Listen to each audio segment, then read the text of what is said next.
Sa gitna ng matinding galit at pagtataka ng buong sambayanan, muling nasa spotlight si Coach Tab Baldwin, ang kilalang mentor ng Ateneo Blue Eagles men's basketball team. Ang balitang kulong si Coach Tab Baldwin ay mabilis na kumakalat sa social media. Nagdulot ng iba't ibang reaksyon mula sa mga fans, athletes at ordinaryong Pilipino na sumusuporta sa basketball. Pero ano ba talaga ang nangyari? Bakit isang iglap ay naging sentro siya ng mainit na usapin na puno ng drama at emosyon? Ayon sa mga ulat, noong Hulyo 8, 2026, habang nagdaraos ng team building activity sa Dipakulaw, Aurora, sa Hermanos Leisure Farm, dalawang promising student athletes ang nasasangkot sa isang hindi inaasahang pangyayari na nagbago sa lahat. Si Rene Baterbonia, 19 anyos, isang rising star na may malaking pangarap sa UAAP, at si Divine Adili, 21 anyos, na kilala sa kanyang dedikasyon at talento, ay nasa gitna ng kontrobersya na hanggang ngayon ay iniimbestigahan pa rin ng iba't ibang ahensya. Ang buong insidente ay nag-iwan ng malalim na sugat sa puso ng Ateneo community at sa buong Philippine sports. Si Tab Baldwin ay hindi basta-bastang coach. Mula pa noong dumating siya sa Pilipinas, naging simbolo siya ng disiplina, estratehiya at tagumpay. Nag-coach siya sa Gilas, Pilipinas, Ateneo Blue Eagles at marami iba pang kapunan. Kilala siya sa kanyang mahigpit na pamamaraan at kakayahang i-motivate ang mga manlalaro. Pero sa likod ng mga tagumpay ay may mga tanong na lumalabas ngayon tungkol sa kanyang estilo ng paghahanda sa team. Ayon sa mga saksi, ang activity ay dapat sanay banding para sa team pagkatapos ng mahabang season. Pero ang lokasyon sa beach area ay naging subject ng mainit na diskusyon. May mga ulat na may babala tungkol sa kondisyon ng tubig, pero ang team ay nagpatuloy pa rin. Ito ang naging dahilan kung bakit maraming netizens ang nagpost ng matinding komento sa social media.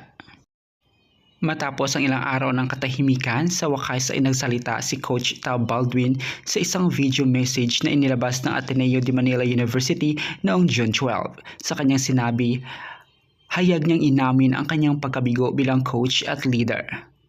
Maraming fans ang na-touch sa kanyang sincerity, pero may iba namang nagsasabing kulang pa ito. Sorry lang talaga, dapat may accountability, komento ng ilang netizen. Sa Facebook video, ang video ay mabilis na naging viral na may libo-libong shares at comment sa loob ng ilang oras lamang. Hindi tumigil sa apology ang kwento. Ang Department of Labor and Employment o DOLE ay naglabas ng show cause order kay Baldwin na inatasang magpakita sa harap nila upang ipaliwanag ang kanyang alien employment permit at mga pangyayari.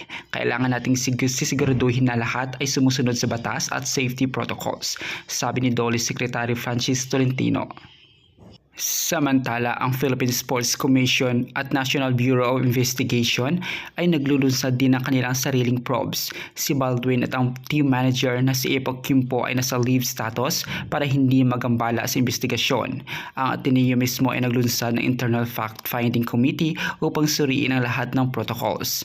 Ayon sa pulisya, si Baldwin ay nasa state of shock pagkatapos ng insidente, kaya nahirapan siyang magbigay ng immediate statements. Pero ngayon, habang patuloy ang investigasyon, maraming tanong ang nananatili.